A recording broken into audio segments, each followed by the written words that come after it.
13 जुलै रोजी वसई विरार महानगरपालिकेला 15 वर्ष पूर्ण होत आहेत। 2009 साली स्थापन झालेली वसई विरार महानगरपालिका अखेर 15 वर्ष पूर्ण करणार आहे।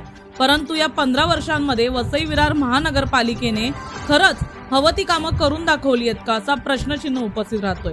इतकंच नाही तर वसई विरार महानगरपालिकेसाठी झटणारे कामगार हे या महानगरपालिकेमध्ये खुश आहेत का असा देखील एक मोठा प्रश्नचिन्ह उपस्थित राहतोय। गेल्या वर्षी 3 जुलै रोजी कामगारांनी एकत्रित येऊन काही संघटनांसोबत मोर्चा काढला होता। हा कामगार मोर्चा इतका भव्य होता की या ठिकाणी विविध पक्षांचे आणि विविध संघटनांचे कामगार नेते एकत्रित येऊन या कर्मचाऱ्यांसोबत मोर्चामध्ये सामील झाले होते। यावेळेस कर्मचारी देखील एकत्रित आले होते। मुद्दा होता तो म्हणजे स्थानिक भूमिपुत्रांना महानगरपालिकेमध्ये परमनंट करून घेण्याचा। परंतु या मुद्द्याला 1 वर्ष होऊन गेलं, अनेक पत्रव्यवहार झाले, शासनाला देखील याबाबत कळवण्यात आलं, परंतु यावर महानगरपालिका फक्त आणि फक्त ढिम्म आहे। 311 स्क्वेअर किलोमीटरची ही महानगरपालिका इतकी थंड कशी? या ठिकाणी मोठ्या प्रमाणात बांधकामं सुरू आहेत, मोठ्या प्रमाणात विकास कामं सुरू आहेत आणि या विकास कामांमध्ये सर्वात मोठा वाटा असतो तो म्हणजे या कर्मचाऱ्यांचा।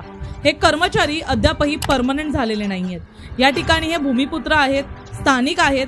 गेल्या अनेक वर्षांपासून जिथे मोठमोठे अधिकाऱ्यांच्या बदल्या होतात त्या ठिकाणी हे कर्मचारी वसई विरार क्षेत्रफळामध्ये टिकून आहेत। या कर्मचाऱ्यांची एका प्रभागातून दुसऱ्या प्रभागामध्ये बदली होते।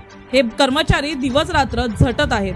कोरोनाचा काळ असू दे, ओबीसी मोर्चाची जनगणना असू दे किंवा या ठिकाणी सेन्सस असू दे अथवा इलेक्शनची कामं, या कर्मचाऱ्यांनी कधीही मागे वळून पाहिलेलं नाहीये। परंतु महानगरपालिका 15 वर्ष पूर्ण होत आली तरी पण या कर्मचाऱ्यांचा विचार करत नाहीये।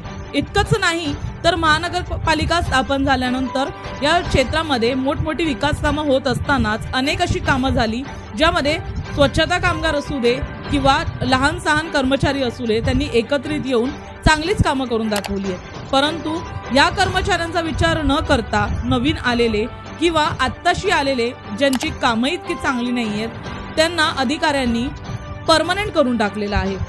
अशा अनेक चर्चा महानगरपालिकेमध्ये होत असतानाच 1 वर्ष पूर्ण झालंय। 3 जुलै रोजी पुन्हा एकदा स्थापना दिवस येतोय। 1 वर्ष या मोर्चाला पूर्ण झाल्यानंतर देखील महानगरपालिकेवर यांचा कोणताच पडसाद उमटताना दिसत नाहीये। महानगरपालिकेचे अधिकारी हे ढिम्म झालेले आहेत।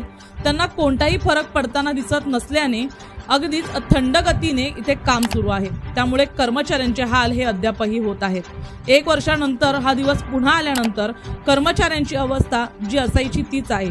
कर्मचाऱ्यांची कोणतीही कामाची वेळ फिक्स नसते आणि म्हणूनच महिलांना देखील याचा त्रास होऊ लागलाय। कधीतरी रात्री 8 वाजेपर्यंत देखील महानगरपालिकेची कामं करत या महिला कर्मचारी असतात। यांचे हाल हे ऐकण्यासारखे नसतात। त्यामुळे आता पुन्हा एकदा तोच दिवस येणार का असा प्रश्नचिन्ह उपस्थित राहिलाय। 3 जुलै रोजी पुन्हा एकदा स्थापना दिवस आलाय। यावेळेस अधिवेशनही सुरू आहे। प्रशासनाच्या कानापर्यंत या सगळ्या गोष्टी जाणं गरजेचं आहे। इतकंच नाही तर अनेक कामगार संघटना त्यांच्या पाठीशी उभे आहेत। कर्मचाऱ्यांना परमनंट होता येत नसेल तर किमान त्यांना ठोक वेतन द्यावं इतकी मागणी अनेक संघटना करत आहेत। त्यामध्येच निर्भीडतेने पुढाकार घेतलाय आणि नेहमीच सक्रिय राहिलेत ते म्हणजे स्थानिक कामगार संघ। यावेळेस स्थानिक कामगार संघाचे समन्वयक हार्दिक राऊत यांनी यामध्ये सक्रिय सहभाग दाखवला होता। तसंच संघाचे अध्यक्ष राजीवजी पाटील यांनी देखील मोठ्या प्रमाणात आपला सहभाग दाखवत या संपूर्ण मोर्चाचं मार्गदर्शन केलं होतं। यावेळेस पुन्हा एकदा अशी परिस्थिती आली आहे की जिथे परमनंट करायचा विषय तर सोडाच, परंतु कर्मचाऱ्यांचे हाल होत असताना त्यांच्याकडे लक्षही देण्यात आलेलं नाहीये। महानगरपालिका यावेळेस तरी आपले डोळे उघडते का की ढिम्म होऊन महिला कर्मचाऱ्यांवर अत्याचार करत राहते आणि इतर कर्मचाऱ्यांवर जे काही हाल त्यांचे चालू आहेत त्याच्यासाठी त्यांना ठोक वेतन सुद्धा देणं हे महानगरपालिकेला जड जातंय। 15 वर्ष पूर्ण झाले असले तरी महानगरपालिकेला खरंच या 15 वर्षांमधून काही शिकता आलंय का की खरंच महानगरपालिकेचे अधिकारी यांच्या बदल्या होत असताना या कर्मचाऱ्यांवर काय हाल होत आहेत, तसंच इतर जे भरती प्रक्रिया आहे त्यातून आलेले कर्मचारी हे परमनंट होत असताना या स्थानिक भूमिपुत्रांचे कशा प्रकारे रखडपट्टी करून त्यांचे हाल केले जात आहेत याकडे खरंच या प्रशासनाचे लक्ष नाहीये। पाहण्यासारखं असेल या संपूर्ण प्रकरणामध्ये आता 3 जुलै रोजी एक कर्मचारी आणि कामगार काय पाऊल उचलतात।